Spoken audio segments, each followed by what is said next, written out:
그러면 계속 이어서 가죠. 자, 이제 우리가 세금에 대해서 개념에 대해서 살펴봤으니까 이제 세금을 구분을 좀 해볼 건데, 자, 여러분들 이름은 하나죠?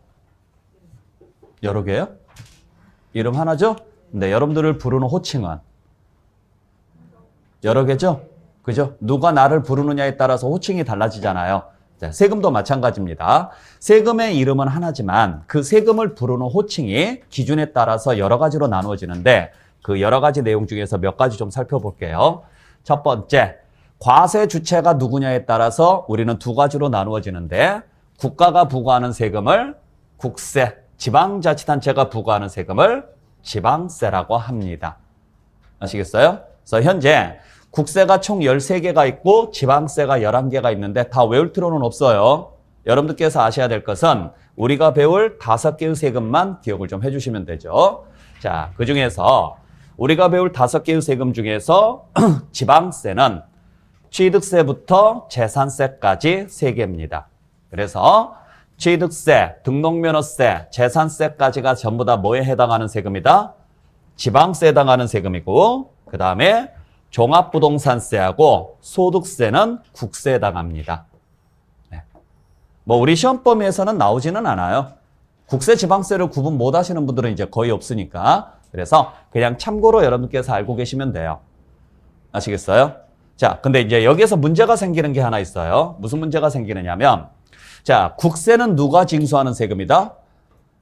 국가가 징수하는 세금이죠? 근데 국가기관 중에서 세금을 담당하는 기관이 어디냐면 세무서예요. 그래서 국세는 어디에서 징수된다? 세무서에서 징수가 되죠.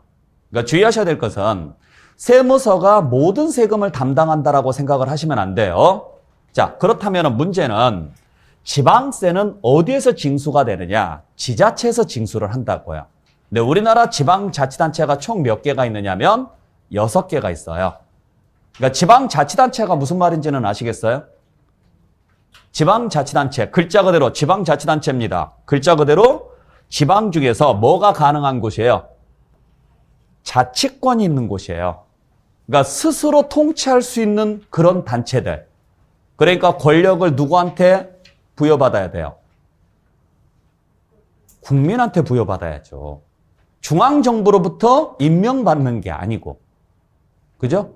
그래서 우리나라 지자체 시대가 언제부터 열렸는지는 아세요? 모르세요? 김영삼 정부부터 열렸어요. 그러니까 그때부터 그 전까지는 대통령이 단체장들을 다 임명을 했죠. 여기 도지사는 누가 해, 여기 시장은 누가 해, 이렇게 임명을 했었는데 그게 아니고 선거로 뽑았죠. 그래서 지금은 우리가 도지사라든지 시장이라든지 이런 사람들을 다 선거로 뽑죠. 그렇기 때문에 서울시장이 대통령의 명령을 받아야 안 받아요? 안 받아요. 왜? 서울시장은 대통령이 임명하는 사람이 아니라 서울 시민한테 선택을 받은 사람이니까. 그래서 이렇게 국민한테 권력을 부여받은 단체를 자치단체라 그래요. 현재 선거로 뽑는 곳이 어디냐면 총 6개 단체가 있어요. 특별시, 광역시, 도, 그 다음에 시, 군, 구가 있죠. 그래서 지방세는 다시 특별시세, 광역시세, 도세, 시세, 군세, 구세로 나누어집니다. 그래서 여러분들 그 지자체 단체장 선거할 때 보통 이렇게 많이 이야기해요. 광역단체장 선거, 기초단체장 선거. 광역단체장이 특광도고 기초단체장이 시군구예요. 이곳에서 징수하는 세금이 바로 무슨 세금이다? 지방세예요. 그중에서 취득세는 광역단체에서 걷어갑니다. 그래서 특별시, 광역시, 도세라 그래요. 앞자만 따서 특광도세라고 할 거예요. 그 다음에 재산세는 기초단체에서 걷어갑니다. 그래서 시군구세라고 할 거예요. 시군구세. 아시겠나요? 자, 그러니까 어렵게 생각할 필요 없어요. 예를 들어서 서울특별시 성동구에 있는 건물을 취득을 했다. 그러면 취득세는 누가 가져간다? 서울시에서 가져간다고요. 재산세는 누가 가져가느냐? 성동구청에서 가져간다고요. 이런 식으로 보시면 돼요. 자, 인천광역시 강화군에 있는 건물을 취득을 했다. 그러면 취득세는 누가 가져간다? 인천시에서. 재산세는 강화군청에서. 이런 식으로 보시면 되죠. 자, 경기도 성남시에 있는 건물을 취득을 했다. 그러면 취득세는 누가? 경기도에서, 재산세는 성남시청에서. 그러니까 우리가 쓸 수 있는 주소, 맨 앞에 나오는 주소에서 걷어가는 게 취득세. 그 다음 주소지에서 걷어가는 게 재산세다라고 보시면 돼요. 무슨 말인지 아셨어요? 그래서 맨 앞에 쓸 수 있는 주소가 딱 3개밖에 없죠. 특별시, 광역시, 도밖에 없죠? 그 다음 쓰는 주소가 시군구밖에 없어요. 그래서 취득세는 특광도에서, 재산세는 어디에서? 시군구에서. 그리고 그래서 앞자만 따서 여러분들께서는 특광도, 시군구라고 외우시고 맨 뒤에 거 2개를 연결합니다. 그게 등록면허세입니다. 그래서 등록면허세는 어디에서 징수한다? 도나 구에서 징수한다. 자, 앞으로 제가 여러분들한테 설명드릴 때, 자, 특별시, 광역시, 도, 시, 군, 구 이렇게 설명할 거예요. 그래서 취득세는 어디에서? 특광도에서, 재산세는 시군구에서, 그리고 맨 뒤에 거 연결하는 게 등록면허세다. 아셨어요? 자, 그래서 예를 들어서 서울특별시에 성동구에 있다. 그러면 취득세는 누가? 서울시에서. 등록면허세는 성동구청에서. 재산세도 성동구청에서. 이해하셨어요? 자, 예를 들어서 경기도 성남시에 있다. 취득세는 누가? 경기도에서. 등록면허세는 누가? 경기도에서. 아, 동그라미가 안 보이세요? 동그라미 다 쳤잖아요. 경기도에서. 자, 요게 취득세, 요게 등록면허세, 얘가 재산세라고요. 그러니까 취득세도 경기도에서, 등록면허세도 경기도에서, 재산세는 성남시에서. 이런 식으로 가시면 되죠. 아셨어요? 그래서 특광도, 시군구 딱 적어놓고 위에 3개, 아래 3개, 맨 뒤에 거 2개 연결하시면 돼요. 그러면 만약에 시험지에서 다음 중 특별시세가 아닌 것은 하고 문제가 나와요. 예를 들어서. 그러면 취득세 빼고는 다 특별시세가 아니다라고 보시면 돼요. 그렇잖아요. 등록면허세나 재산세는 특별시가 들어가진 않죠? 네, 이런 식으로 보시면 되겠죠. 그래서 여러분들께서 뭐 안내문이라든지 고지서라든지 또는 다니다 보시면은 프랑카드 같은 경우 걸려있는 경우 있거든요. 뭐 1월 달은 무슨 세금의 납부의 달입니다. 이런 것들 많이 나와 있죠. 그걸 누가 보냈는지, 누가 걸었는지를 잘 봐보세요. 어디 세무서 하고 걸어놨으면 그 세금은 국세예요. 근데 어디 시청, 어디 구청 이렇게 걸어놨다. 그러면 그건 지방세라고 보시면 돼요. 앞으로 다니시면서 가끔 눈에 보이면 이건 지방세구나, 이건 국세구나 그렇게 판단하시면 돼요. 그러니까 지자체 이름으로 걸려있으면 지방세, 세무서 이름으로 걸려있으면 국세. 제발 부탁이니까 지방세 들고 세무서 좀 가지 마세요. 아셨죠? 네, 세무서 직원들 지방세 담당하지 않습니다. 그러니까 지방세는 구청이나 시청으로 가시고 대신 국세는 세무서로 가시고 문의사항이 있으면 네, 그렇게 보시면 돼요. 자, 2번째. 조세의 사용 목적에 따라서 우리는 다시 2개로 나눌 거예요. 조세의 사용 목적에 따라서 자, 우리가 세금은 무슨 목적으로 걷는다? 경비 목적으로 걷죠? 그 경비가 일반 경비에 사용이 되면은 보통세라고 하고 특정 목적 경비에 사용하면 목적세라고 합니다. 아셨죠? 자, 그때 대부분의 세금은 다 보통세예요. 즉 다시 말해서 보통세라는 말은 세금을 걷어서 어디에 쓰겠다라는 이야기냐? 아무데나 쓰겠다 이 소리예요. 아무데나. 그러니까 우리가 시대가 변하고 환경이 변하면 써야 될 것도 어때요? 달라져야죠. 이런 세금들. 그래서 일단 모아놨다가 야 여기 뭐 하나 써야 돼. 그러면 그냥 가져다 쓸 수 있는 돈. 이게 바로 무슨 세금? 보통세예요. 언제든지 사용이 가능한 세금. 그래서 대부분의 세금은 다 보통세입니다. 그 상황에 유연하게 대처를 하기 위해서. 근데 아예 처음부터 사용처를 딱 정해놓고 모으는 세금이 있어요. 그걸 목적세라 그래요. 그래서 연행, 목적세는 딱 5개밖에 없어요. 국세는 교육세가 있고 교통에너지 환경세가 있고 농어촌 특별세가 있고 지방세는 지역자원시설세가 있고 지방교육세가 있습니다. 암기해 주시길 좀 부탁드릴게요. 아셨죠? 네. 그래서 목적세는 특징이 뭐냐면 요 앞에 나와 있는 글자에만 이 세금을 쓸 수 있다 이 소리예요. 그러니까 교육세는 어디에만? 교육에만. 교통에너지 환경세는 교통과 에너지와 환경 목적으로만. 농어촌 특별세는 농어촌에만. 이런 식이죠. 지역자원시설세는 지역자원개발과 시설 유지하는 데만.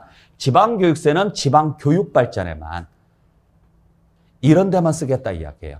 그래서 우리가 세금은 무슨 세하고 이렇게 적는다 그랬죠? 세금에만 세자 쓴다 그랬죠? 그때 요 앞에 나와 있는 글자가 사용처면 목적세고 사용처가 아니면은 보통세예요. 상식적으로. 그러니까 보세요. 취득세입니다. 세금 걷어서 취득하는 데 쓸 거예요? 세금 걷어서 취득하는 데 쓰냐고요? 아니죠. 그냥 뭐 했기 때문에 내는 세금이에요? 취득했기 때문에 내는 세금이에요. 어디에 쓰겠다라는 말이 없어요. 보통세라고요.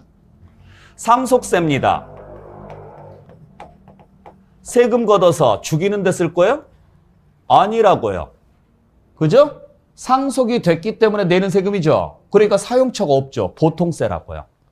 증여세도 마찬가지, 다 마찬가지예요. 근데 이 세금은 사용처라고요. 그러니까 이 세금들은 앞에서부터 해석이 안 돼요. 자, 교육세입니다. 교육을 받았기 때문에 내는 세금이에요?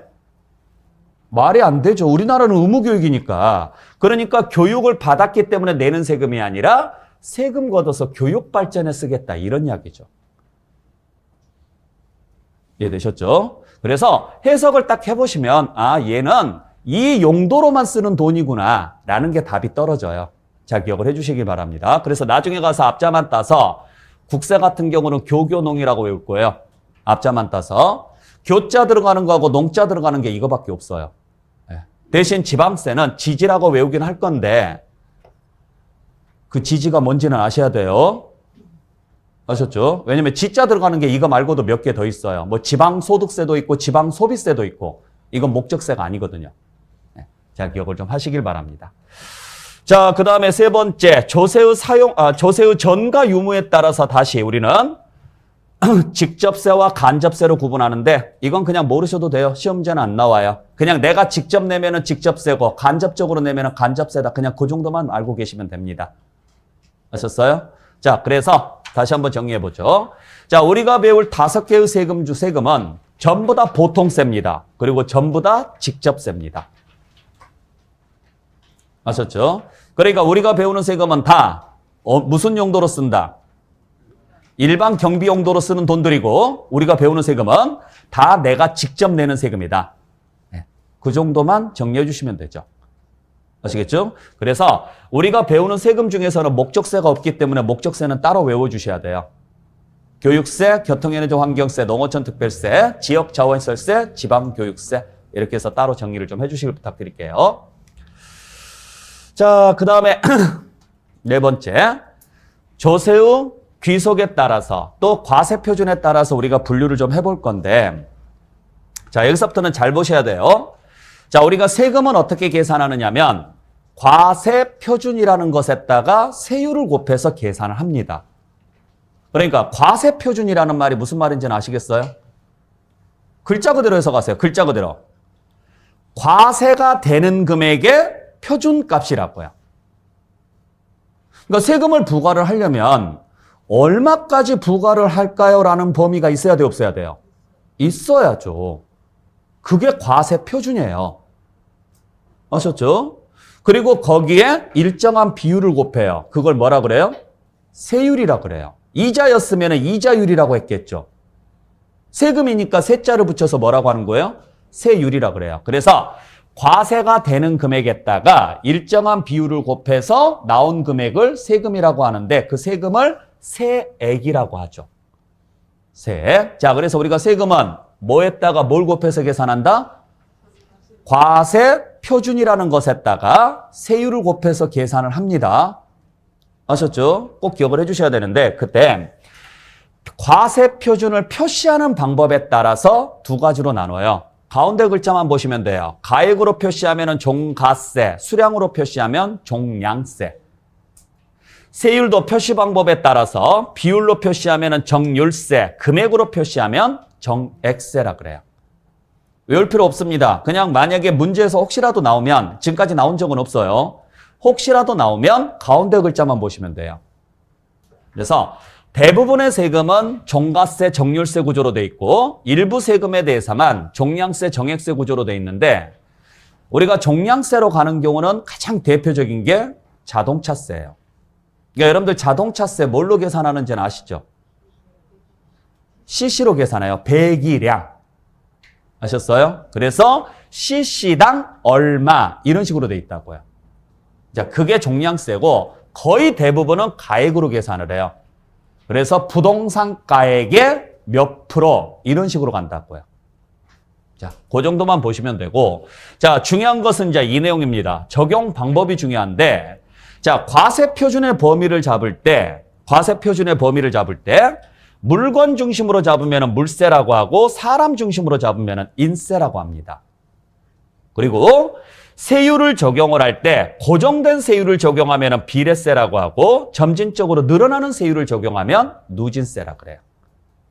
그래서 일단 정리부터 먼저 한다 그러면 지방세는 대부분이 다 물세고 비례세로 가고 국세는 대부분이 다 인세고 누진세로 가요. 대부분이. 물론 예외는 있어요. 예외적으로 지방세임에도 불구하고 인세 구조로 가는 경우가 있고 국세임에도 불구하고 물세 구조로 가는 경우도 있고 물세로 갔는데 누진세가 나오는 경우도 있고 인세로 갔는데 비례세가 나오는 경우도 있고요. 예외는 있어요. 근데 원칙이 이렇다고요. 자, 그래서 보세요. 자, 일단 예를 들어서 A라는 게 있고 B라는 게 있고 C라는 게 있더라. 근데 A는 4억짜리고 B는 3억짜리고 C는 2억짜리다. 그래서 봤더니 A는 갑이 소유하고 있는 거고 B도 갑이 소유하고 있는 거고 C는 갑과 을의 공동명의더라. 자, 그때 세금 계산하는 방식은 두 가지 방식이 있다. 그냥 4억에다가 세율 곱해가지고 세금 계산해서 갑에게 3억에다가 세율 곱해가지고 세금 계산해서 갑에게 2억에다가 세율 곱해가지고 세금 계산해서 갑과 을에게 이렇게 부과하는 방식. 요게 물세.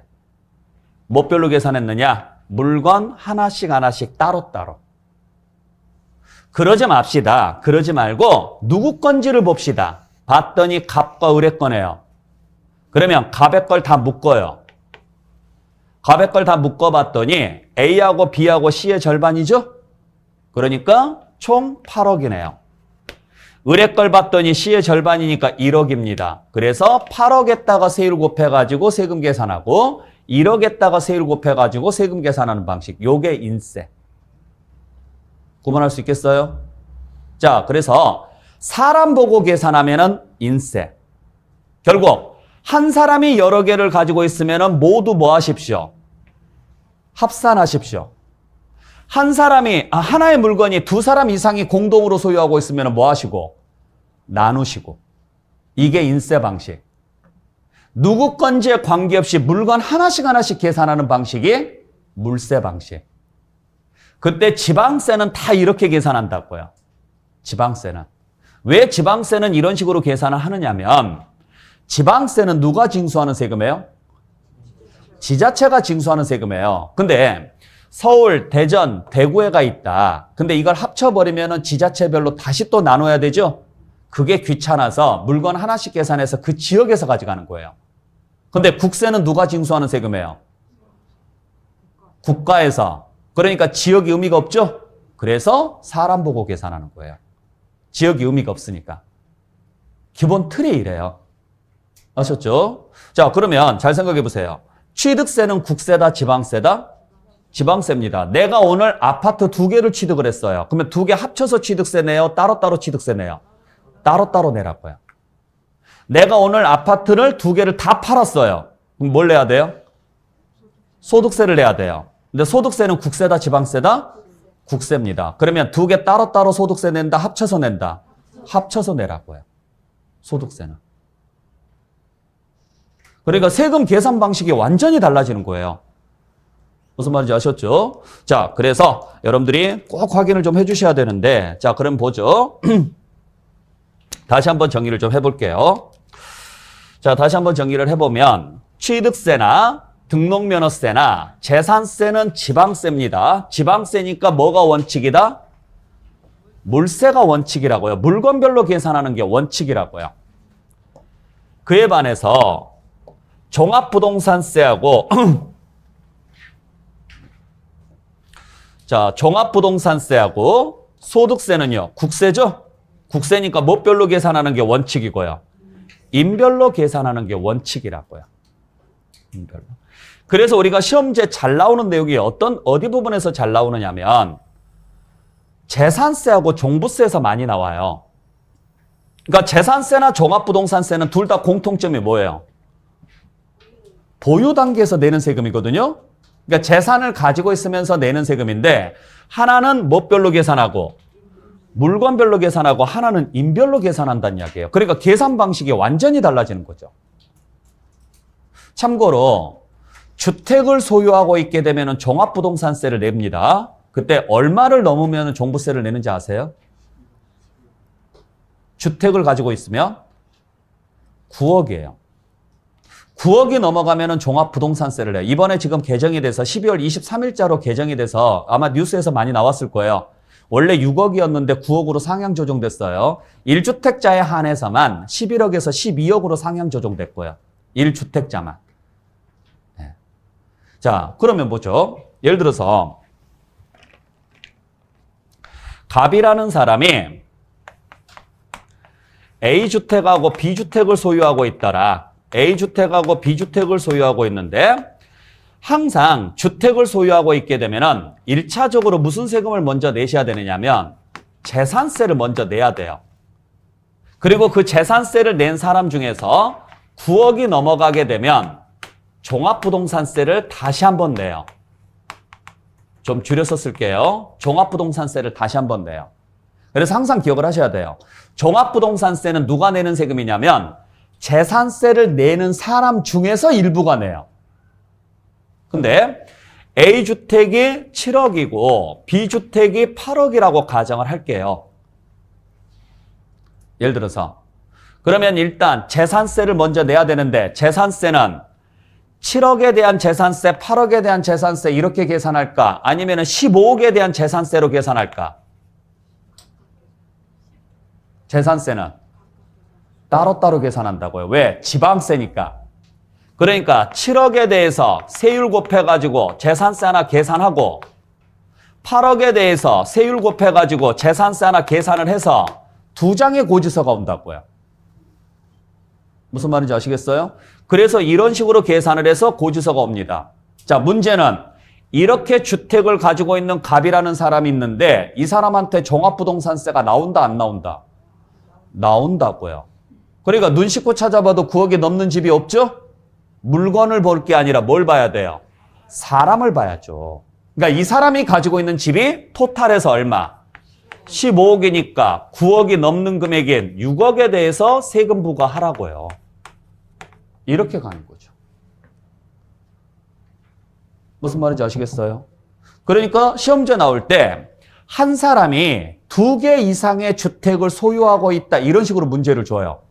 자, 한 사람이 2개 이상의 주택을 소유하고 있는 경우 이를 합산한다 라고 문제를 줍니다. 그게 재산세에서 나오면 틀린 문장이죠. 근데 종부세에서 나오면 맞는 문장이고 이게 시험 문제라고요. 그러니까 개념을 이해를 하셔야 돼요.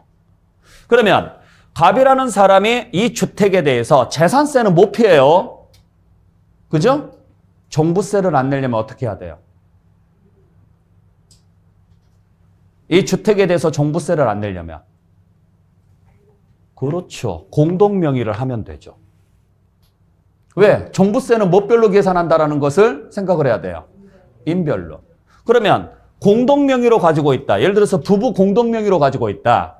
그러면 단독명의로 가지고 있으면 15억이지만 공동명의로 가지고 있었고 지분이 동일하다면 15억의 절반인 그렇죠. 이 사람은 7억 5천이고 이 사람도 7억 5천이라고요. 그러면 9억 넘어간 사람이 없죠? 그러니까 종합부동산세는 안 나오겠죠. 이것도 시험 문제. 그러니까 예전에 시험 문제 나왔을 때 부부 공동명의, 주택이 얼마짜리인데 부부 공동명의로 되어 있는 경우 종합부동산세 납세부가 있다. 이런 식으로 출제가 됐었어요. 공동명의로 돼 있었으면 인별로 쪼개야죠. 그래서 인세라는 말은 공동명의일 때는 나누시고 단독명의일 때는 합치시고. 무슨 말인지 아셨어요? 사람 보고 계산한다라는 거죠. 사람 보고. 자, 공동명의로 가지고 있습니다. 재산세는 달라질까요? 안 달라져요. 똑같아요. 그러니까 공동명의든 단독명의든 재산세는 똑같이 나온다고요. 왜? 물건별로 계산할 거니까. 종합부동산세를 내느냐 안 내느냐 문제죠. 그래서 되도록이면 공동명의로 가시는 게 가장 현명한 방법이에요. 현명한 방법. 네. 그나마 이번에 지금 개정이 돼서 상향 조정돼서 이제 부부 공동명의로 따지게 되면은요, 18억까지는 세금이 없다라는 소리죠. 그렇잖아요. 다 합쳐가지고 18억이에요. 내가 가지고 있는 집 다 합쳐서 18억인데 공동명의로 돼 있어요. 전부 다. 공동명의로 돼 있다. 그러면은 나눠봤자 각자 9억씩밖에 안 되니까 9억을 빼도 0이잖아요. 그러니까 세금이 없다라는 이야기죠. 만약에 다 합쳐서 20억이다. 공동명의다. 그러면은 20억을 공동명의로 나누게 되면 10억씩입니다. 그럼 9억씩 빼더라도 1억밖에 안 남죠? 1억 가지고 세금 계산해봤자 얼마 안 나오니까 훨씬 부담이 줄어들죠. 그래서 요즘 뉴스 같은 데 보시게 되면은 예상 금액 같은 경우 이런 식으로 나와 있는데 올해 같은 기준으로 계산을 했을 때 4천만 원 나온 사람이 작년 기준으로 4천만 원 나온 사람이 올해 기준으로 계산하면은 한 800만 원에서 600만 원에서 800만 원 정도, 한 2, 3천 정도가 확 줄어드는 거죠. 세금 자체가. 굉장히 혜택이 많이 돌아가는 거예요. 대신 1주택자는 단독명의 1주택자 같은 경우에는 1세대 1주택자 같은 경우는 그건 어쩔 수 없이요. 금액을 올려주는 거고 9억 가지고는 안 되니까. 원래 1주택자는 종부세를 부과하지 않으려고 했었어요. 않으려고 했는데 미안해서 1주택자인데 종부세를 부과하지 않게 되면은 50억짜리, 200억짜리 가지고 있는 사람도 종부세를 안 낸다는 소리잖아요. 이런 문제점들이 있어가지고 종부세를 부과를 하긴 하는데 기준금액을 올려준 거죠. 12억으로. 그래서 올해는 아마 종합부동산세 문제에서 이 기준금액은 100% 나올 거예요. 종합부동산세 문제가 나오면. 그러니까 나중에 가서 다시 한번 정리하도록 할게요. 잘 기억을 좀 해주시길 부탁드립니다. 아시겠나요? 자, 그래서 지방세는 전부 다 뭐가 원칙이다? 물건별로 계산하는 게 원칙이고 지방세는 전부 다 물건별로 계산하는 게 원칙이고 국세는 다 뭐별로 계산하는 게 원칙이다? 인별로. 물론 예외는 있습니다. 예외적으로 지방세임에도 불구하고 물건별로 가는 경우가 인별로 가는 경우가 재산세에서 하나 있긴 해요. 근데 그건 나중 문제. 아셨죠? 그리고 자, 물건별로 가면은 세율은 뭐별로 가느냐? 비례세로 갑니다. 세율은. 그리고 인별로 가면은 뭘로 빠져요? 누진세로 빠져요. 인별로 가면. 물론 예외는 있어요. 방금 말씀드렸던 것처럼 비례세 외에 누진세가 나오는 경우도 있고 누진세 외에 비례세가 나오는 경우도 있어요. 일단 정리부터 한다 그러면. 아시겠죠? 자, 그래서 이 내용을 지금부터 설명을 드릴 건데 잘 들으셔야 돼요.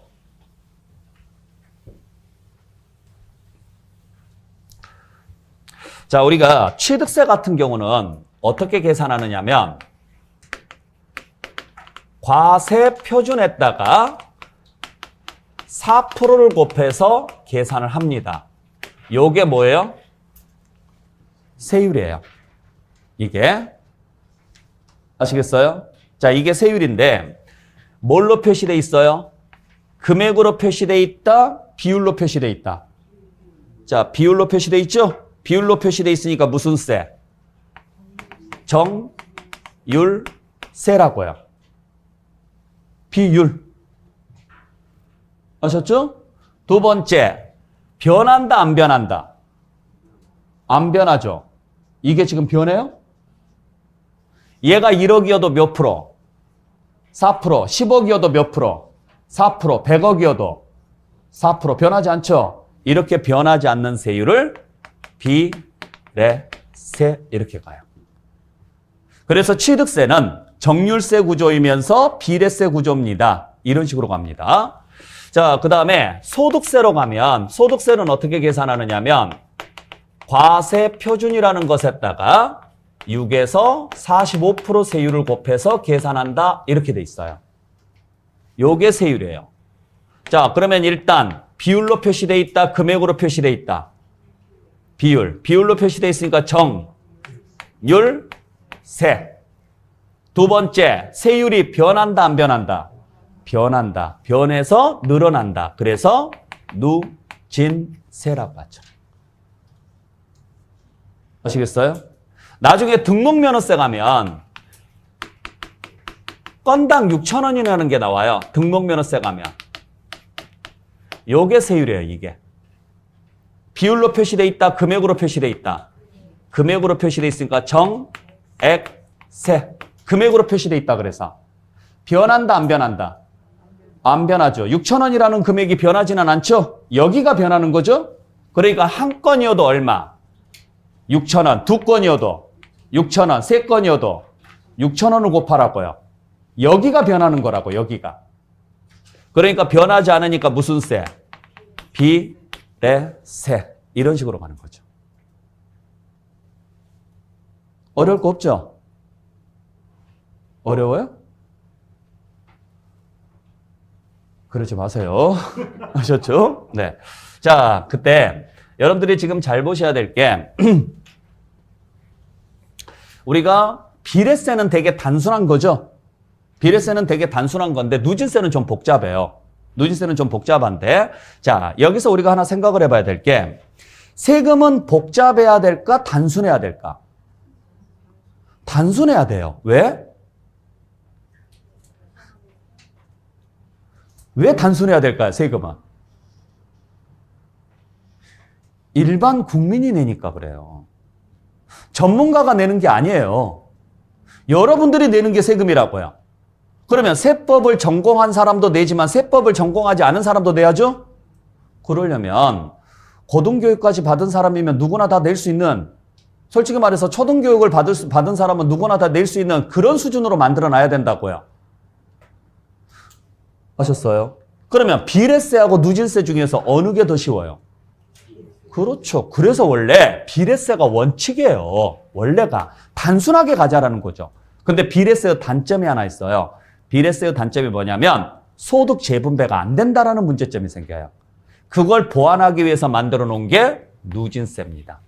그래서 지금부터 누진세에 대해서 개념만 간단하게 설명을 드릴 건데 자, 외울 필요는 없고 뭘 하려고 하지도 마세요. 자, 현행 소득세 누진세는 이러한 식으로 지금 되어 있어요. 이번에 지금 23일자로 통과된 내용 들어가서 원래가 지금 이 구간이 바뀌었어요. 요 두 개 구간이 바뀌었는데 원래 여기가 1,200만 원이었고 여기가 4,600만 원이었어요. 근데 이게 지금 상향 조정돼서 1,200에서 1,400으로 올라갔고 4,600에서 5,000으로 올라갔으니까 이건 시험지 안 나와요.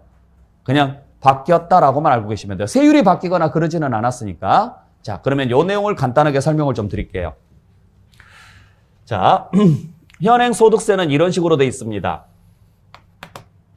1,400만 원, 5,000만 원, 8,800만 원, 그 다음에 얼마인가요? 까먹었. 1억 5천만 원, 그 다음에 3억, 그 다음에 5억, 그 다음에 10억 이런 식으로 돼 있어요. 자, 그래서 계단식으로 세율이 올라가요. 계단식으로. 그래서 1,400만 원 이하는 몇 프로?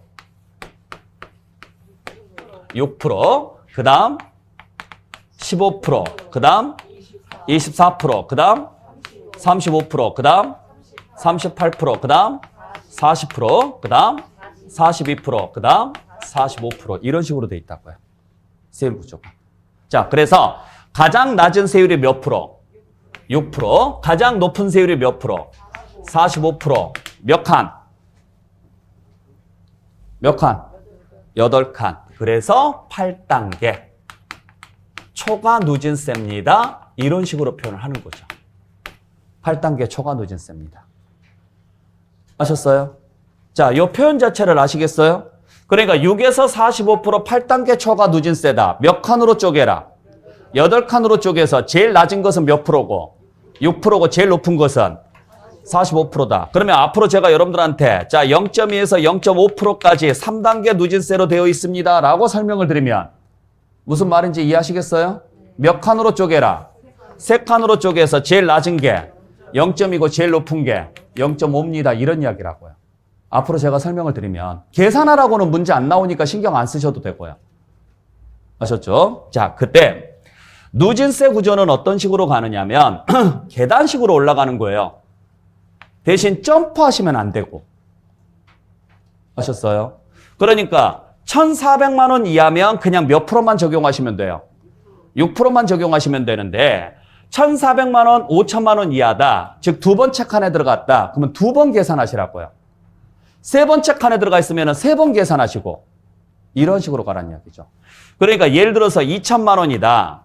그러면 2천만 원에서 6에서 45% 구간을 적용을 한다면 몇 번째 구간에 들어가 있으니까 두 번째 구간에 들어가 있으니까 두 번 계산하라고요. 그러면 일단 첫 번째 계단 얼마? 1,400까지는 그대로 6%를 적용하라고요. 2천 중에서. 그러면 1,400까지 왔으니까 다시 1,400에서 2,000까지 가려면 600이 필요하죠? 여기에 대해서 15%를 적용하시라고요. 그러면 1,400에다가 6%를 곱하면 얼마입니까? 84만 원이죠? 그쵸? 84만 원이죠? 그래서 두 번째 칸에 얼마 플러스? 84만 원 플러스 1,400만 원 초과분의 15% 이렇게 돼 있다고요. 무슨 말인지 아시겠어요? 자, 그러면 예를 들어서 그러면 이제 6번만 원에 뭐 15%면 90만 원이니까 합쳐서 174만 원 나오겠죠? 맞죠? 자, 예를 들어서 5천만 원 구간, 6천만 원 구간이다. 자, 6천만 원에서 6에서 45% 구간을 적용을 해라. 그러면은 몇 번째 칸에? 세 번째 칸에 들어가 있으니까 몇 번 계산하시라고요? 세 번. 그러면 첫 번째 칸 얼마? 1,400에 대해서 6% 적용하시라고요. 그래서 1,400까지 왔습니다. 그러면 이제 1,400에서 얼마까지 달려가야 돼요? 5,000까지 달려가야 돼요. 얼마 필요해요? 3,600만 원이 필요하잖아요. 빼기 할 줄 알죠? 50 빼기 14 하시면 된다고요. 거기에 대해서 몇 프로? 15% 적용하시면 돼요. 아셨어요? 그럼 여기까지는 무조건 계산이 돼야 될 거 아니에요. 여기까지는. 그거 합쳐놓은 게 얼마? 세 번째 칸 보시면 624만 원이라고 이게. 이 구조예요. 그러면 이제 5천만 원 초과분이 나머지 1,000만 원에 대해서 24% 계산하면 되니까 240만 원 더해서 합쳐서 824만 원이 나오겠죠. 864만 원. 맞나요? 네. 이런 식으로 간다 이야기예요. 무슨 말인지 아시겠죠? 네. 자, 그래서 이러한 식으로 단계별로 가요. 그러니까 이건 이론적으로 설명을 드리는 내용이에요. 실무 가서는 반대로 계산해요. 그러니까 실무하고는 틀려요. 실무는 예를 들어서 그냥 이건 참고로 말씀을 드리는 거지만 실무에서 예를 들어서 6천만 원이다. 그러면 6천만 원에다가 24% 그냥 곱합니다. 24%. 그러면 얼마 나오겠죠? 그러면 이렇게 계산된 거죠? 그죠? 거기서 여기를 빼요. 여기를. 이걸 누진공제라 그래요. 그래서 실무에서는 누진공제 금액이 있어요. 이걸 빼서 답이 나와요. 그래서 실무에서는 전체로 계산한 다음에 여기서 이 구간을 빼는 거고 지금 제가 설명드리는 것은 그냥 초등학교 수준의 그냥 산수 수준. 이렇게 계단식으로 올라가는 거. 의미만 이해하시면 되니까. 자, 그럼 보죠. 2천만 원에서 1,000만 원 기준으로 가보죠. 그러면 1,000만 원에다가 4%를 곱하면 얼마예요? 그냥 2천만 원 갈게요. 자, 2천만 원에다가 4% 곱하면 얼마예요? 제가 뭐 미분적분을 하라는 것도 아니고 2천만 원에다가 4%를 곱하면 얼마예요? 그래요, 80만 원이에요.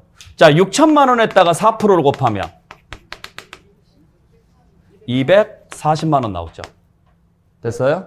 자, 보세요. 몇 배 뛰었어요? 3배 뛰었더니 몇 배 뛰어요? 그래요. 그러니까 과세 표준이 늘어난 만큼 세금도 똑같이 늘어난다고요. 그러려면 얘가 어때야 돼요? 같아야죠. 일정해야죠. 이런 세율을 비례세. 아셨죠? 너랑 나랑 딱 3배 차이야. 그러면 세금도 정확히 3배 차이 날 거야. 예측 가능하죠? 요게 비례세. 근데 보세요. 자, 2천만 원입니다. 2천만 원에다가 6에서 45% 적용했더니 174만 원 나오네요. 근데 6천만 원에다가 6에서 45% 계산하니까요. 864만 원 나옵니다. 자, 보세요. 몇 배 차이 나요? 3배 차이 나는데 여기는요. 최소 4배 이상이죠. 그죠? 여기는 그냥 200 잡고 여기를 800을 잡아도 4배 차이잖아요. 똑같은 크기가 아니라 더 많이 차이가 난다고요. 더 많이. 아시겠어요? 요게 누진 구조예요. 그러니까 단순하게 봤을 때 널판지 밑에다가 정중앙에다가 받침대를 놓는 구조가 비례세 구조. 그러니까 얘를 이만큼 밟으면 반대쪽은요. 딱 그만큼만 움직이는 구조. 3배가 뛰면 3배가 변하는 구조. 요게 비례세 구조라면 누진세는 널판지 한쪽 치우쳐서 받침대를 놓는 구조. 그러니까 얘가 이만큼 바뀌면 반대쪽은요. 훨씬 많이 효과가 발생하는 구조. 학개론에서는 레버리지 효과라고 이야기를 하죠. 지렛대 효과. 이 구조로 가는 게 누진 구조라고요. 그러면 이걸 만들어 놓은 이유가 뭘까? 이유는 간단해요. 소득 재분배 때문에 만들어 놨다는 이야기죠. 아셨어요? 그러니까 비례세 구조가 반듯하게 가는 구조라면 누진세 구조는요.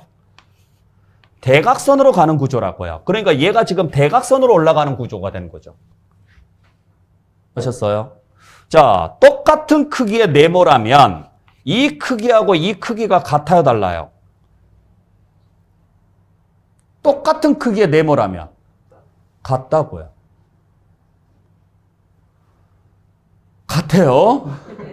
아셨죠? 그냥 같다고 하세요.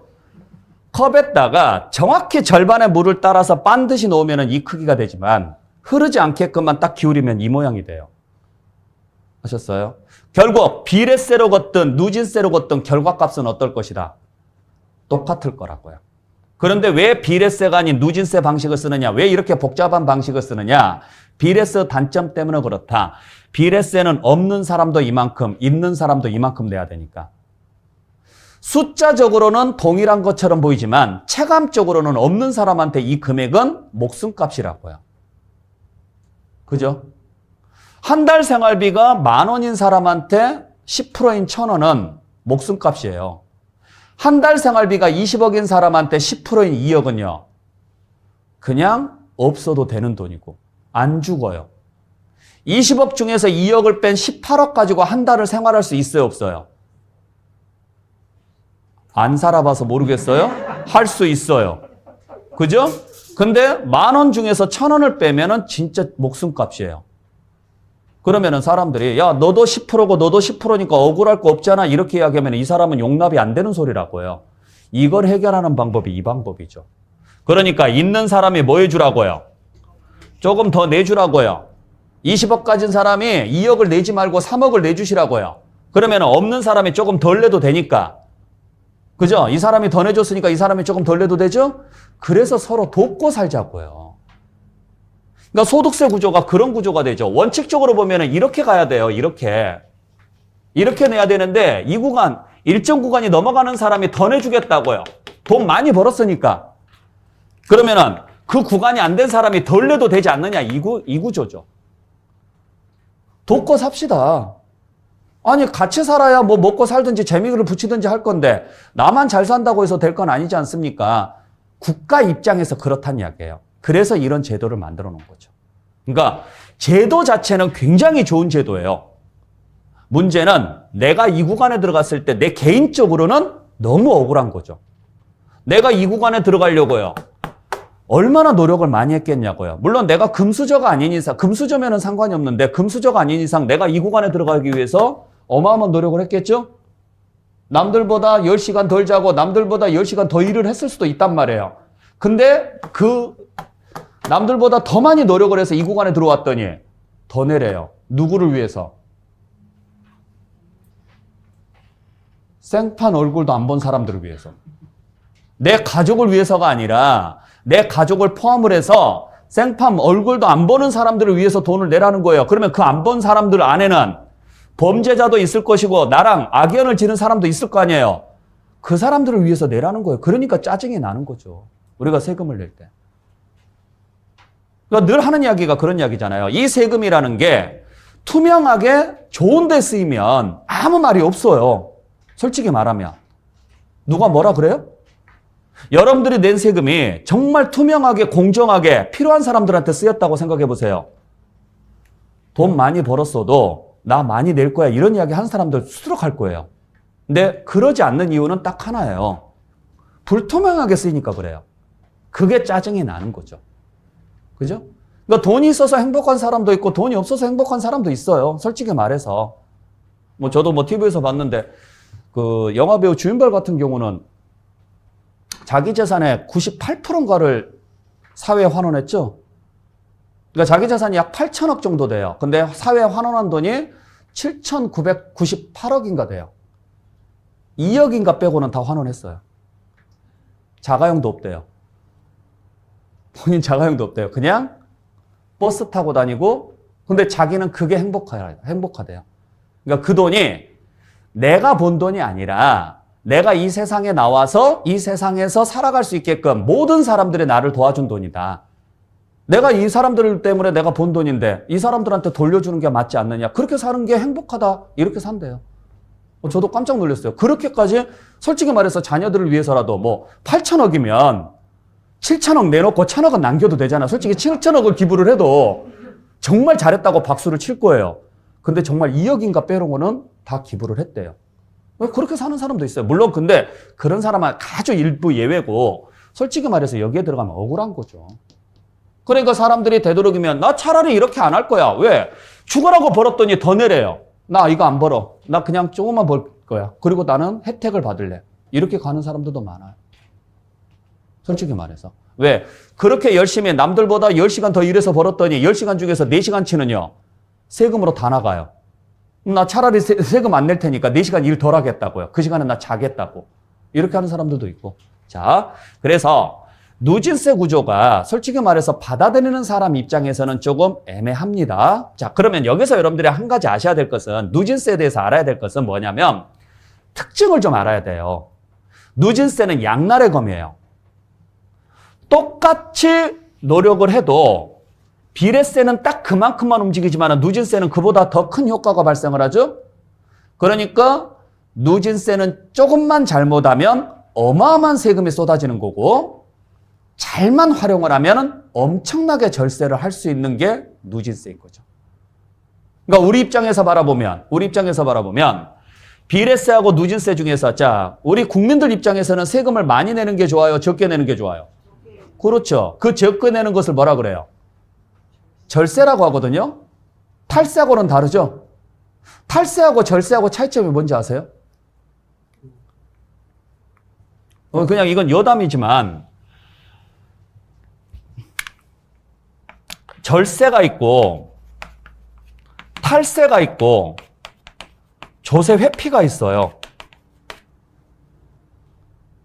일단 절세하고 탈세하고 차이점이 뭘까요? 그렇죠.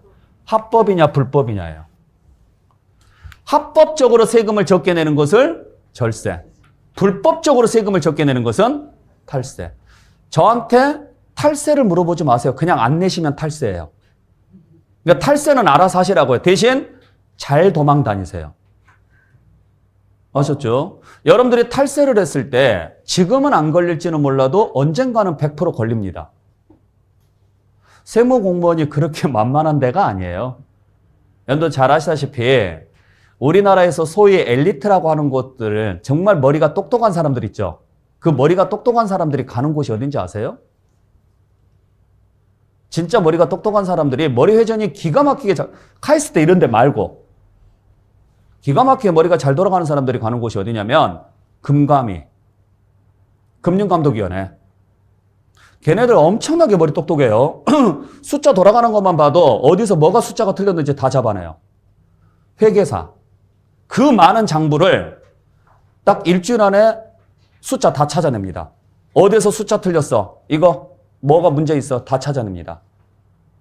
그 다음에 기재부, 기획재정부. 그 직원들도 어마어마하게 숫자 잘 돌아갑니다. 그 다음에 국세청 조사과. 이 친구들 기가 막혀요. 그러니까 숫자 한두 개만 딱 보고 딱 이렇게 장부를 봤을 때 숫자 한두 개만 딱 보면 어디에서 그 차이가 나는지 다 잡아내요. 그러니까 여러분들이 만약에 탈세를 한다? 작정하고 덤벼들면요. 대한민국 국민 중에서 단 한 사람도 못 빠져나가요. 그냥 모른 척 넘어가 주는 거죠. 모른 척 넘어가 주는 거예요. 자, 그러니까 절세하고 탈세는 그 차이고 참고로 조세회피는 뭔지 아세요? 이게 제일 똑똑한 거고 법에 없는 방법으로 세금을 피하는 거. 이게 조세회피예요. 그러니까 이게 예전에 학교로 문제에서 한번 나왔었거든요. 용어 문제로. 그러니까 법이라는 것은 성문법이죠. 글자로 적혀 있잖아요. 글자로 적혀 있는데 글자가 한계가 있다 보니 글자에 안 적혀 있는 방법을 통해서 세금을 피하는 방식. 그게 조세회피예요. 그러니까 조세회피는 불법이라고 말을 못합니다. 왜? 법이 없으니까. 그래서 욕은 얻어먹는데 처벌은 못 받아요. 조세회피가 되면. 그래서 외국에다가 페이퍼 캠페인을 만들어가지고 조세회피처라는 것들 많이 만들죠? 네. 그게 법적으로 규제된 국가라면 조세회피처가 아니에요. 탈세처지. 근데 법적으로 규제가 안 된 국가라면 조세회피처가 되는 거고. 그걸 찾는 게 어마어마하게 대단한 거죠. 네. 이런 것들. 자, 어찌됐든지 간에 우리가 절세 효과를 노리려면 비례세가 효과가 커요? 누진세가 효과가 커요?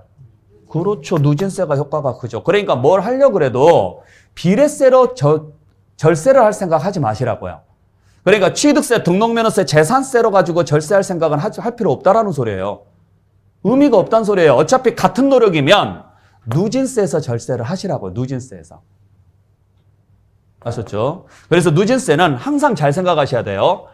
요게 뭐가 과세 표준이 모이면 뭉치면 뭐가 올라가니까 세율이 올라가니까 세금이 어마어마하게 쏟아지는 게 누진세예요. 반대로 과세 표준이 분산되면 얘가 줄어드니까 세금이 엄청나게 줄어드는 구조가 누진 구조라고 해요. 그러니까 우리 입장에서 세금 내는 사람 입장에서는 과세 표준을 뭐 하려고 노력하셔야 돼요? 분산을 시키려고 노력을 하셔야 되는 거죠. 모으려고 노력하지 마시고. 아셨어요? 그러면 소득세 같은 경우 한번 생각해 보세요. 가끔 물어보시거든요. 제가 요 사업장에서 돈을 버는데 사업을 운영해서 돈을 버는데 여기서 너무 많은 소득이 발생을 해요. 그래서 사업장을 하나 더 내려고 합니다. 괜찮을까요? 물어봐요. 안 괜찮아요. 사업장을 100개를 내보세요. 아무 의미 없어요. 왜? 인세니까. 그러면 사업장을 내려면 다른 사람 이름으로 사업장을 내라고요.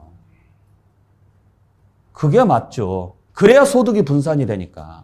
그래서 중개업을 하시는 분들이 꼭 자녀들한테 이걸 따라고 하는 이유가 그것 때문이죠. 내 사무실에서 돈이 많이 나와요. 왜냐하면 중개업자가 비용 털 게 별로 없어요. 월세 빼고는 나머지 공과금 같은 경우는 얼마 안 되니까 그건 거의 의미가 없고 가장 큰 비용이 월세예요. 물론 이제 소공을 드린다 그러면 소공하고 계약에 의해서 뭐 나가는 돈도 인건비가 좀 있긴 하겠지만 소공한테 그렇게 인건비 많이 주지는 않죠. 거의 비율제로 갈 거니까. 그렇다고 따진다 그러면은 인건비 말고 가장 큰 돈이 나가는 게 월세밖에 없는데 자기 건물이면 월세도 없어요. 이게 문제가 생겨요, 이제. 나는 수입이 들쑥날쑥하더라도 언젠가는 자리 잡게 되면 소득이 많이 발생을 한단 말이야. 아무리 경기가 안 좋아도 자리 잡은 사람들은 소득이 나와요. 근데 나 혼자 소득이 잡히니까 세금이 어때요? 엄청 쏟아진다고요. 아깝잖아요. 그러니까 한 사람을 더 드리는 거죠. 그게 내 가족이면 제일 좋고 그래서 내 자녀면 제일 낫고 그래서 젊은 애들한테 이거 따라 라고 이야기하는 친구들 되게 많아요. 일부러 그것 때문에. 사람을 분산을 시키라고요. 사람을. 그래서 여기서 나오는 이야기가 뭐예요? 공동명의라는 거예요. 공동명의. 생각해 보세요. 자, 2천만 원이면 혼자 벌었으면 얼마 세금 내야 돼요? 174만 원 내야 되지만 공동명의면 1,000만 원입니다. 1,000만 원에 6%면 60만 원이죠? 2명 해봤자요. 120에 끝난다고요. 그러니까 단순하게 보더라도 54만 원 차이가 난다고 여기서. 이게 누진세 마술이에요. 아시겠어요? 그래서 사람들이 공동명의 하세요, 공동명의 하세요. 물론 공동명의 자체가 무조건 절세 효과가 크다라는 보장은 없어요. 작을 수도 있습니다. 근데 이렇게 이야기하는 이유는 공동명의를 했을 때 절세로서 얻을 수 있는 효과가 그나마 많으니까.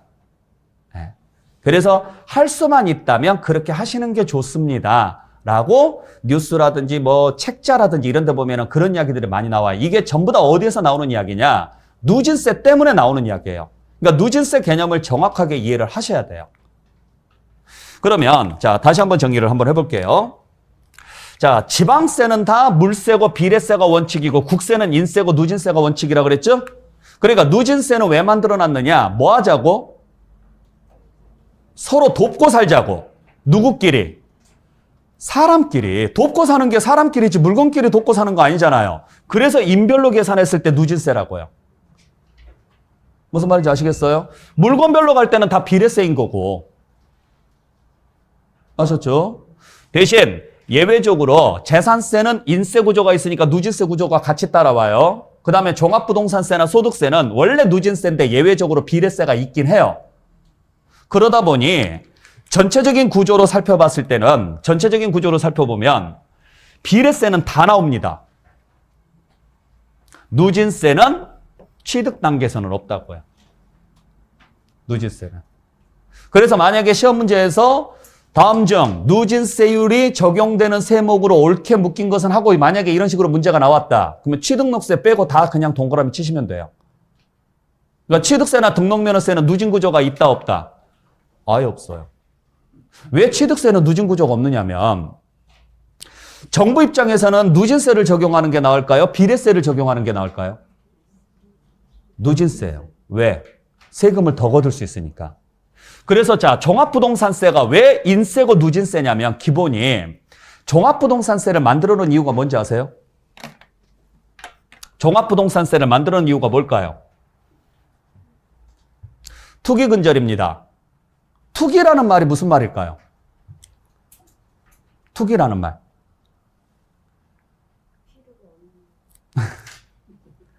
여러분들 투기가 뭔지는 아세요? 뭐예요, 투기가? 비트코인은 투기가 아니죠. 그건 투기가 아니에요.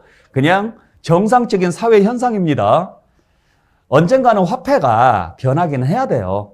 화폐 가치라는 것은 변할 수밖에 없고 그걸 대체할 만한 뭔가가 새롭게 나와야 되는데 그게 이제 전자화폐로 해서 비트코인이 나오는 거고 이제 여러 가지 이제 종류들이 나오긴 하죠. 근데 그게 시장에서 자리가 잡으려면 사람들의 인식이 바뀌어야 돼요. 근데 인식이 바뀌는데 시간이요. 단시간에 걸치진 않죠. 왜냐면 나이를 먹을수록 여러분들도 많이 느끼시겠지만은 나이를 먹을수록 되게 보수적이 돼요. 뭔가 변하는 것보다 현재 나한테 익숙한 게 좋아요. 제가 여러분들한테 뭐 이런 이야기 하기에는 좀 그렇지만은 그러다 보니 이 상황이 비트코인이 자리를 잡으려면 젊은 세대들이 어느 정도 올라와줘야 되고 기성세대들이 사라져야 돼요. 근데 그 전까지는 이게 쉽지는 않을 거라는 이야기죠. 그래서 지금도 계속 불안한 상태에서 뭐 폐장이 되고 어쩌고 저쩌고 이제 이런 상황이 가는 건데 여러분들 투기라는 것은 투자하고 투기하고 달라요. 투기라는 것은 뭐냐면 시장 상황을 교란시키는 행위예요. 교란.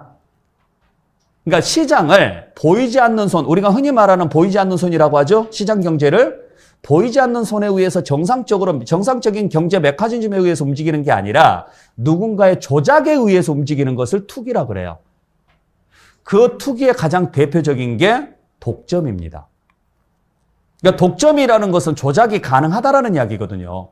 수요와 공급이 만나는 점이 형성이 되는 게 아니라 공급자가 모든 걸 다 쥐고 있다라는 거죠. 가격에 대한 부분을.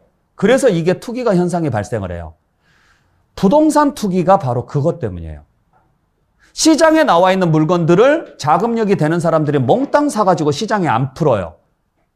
그러면 당연히 가격은 어떻게 돼요? 올라가는 거죠. 이게 정상적인 시장 경제 체제라고 보지 않는 거죠. 그래서 이걸 규제하기 위해서 만들어 놓은 거고 그 사람들한테 부담을 주려고 만들어 놓은 세금이 종합부동산세인 거예요. 그러니까 종합부동산세는 뭘 규제하고 싶은 거냐? 과다 보유를 규제하고 싶은 거예요. 과다 보유. 그러면 사람을 봐야 돼요? 물건을 봐야 돼요?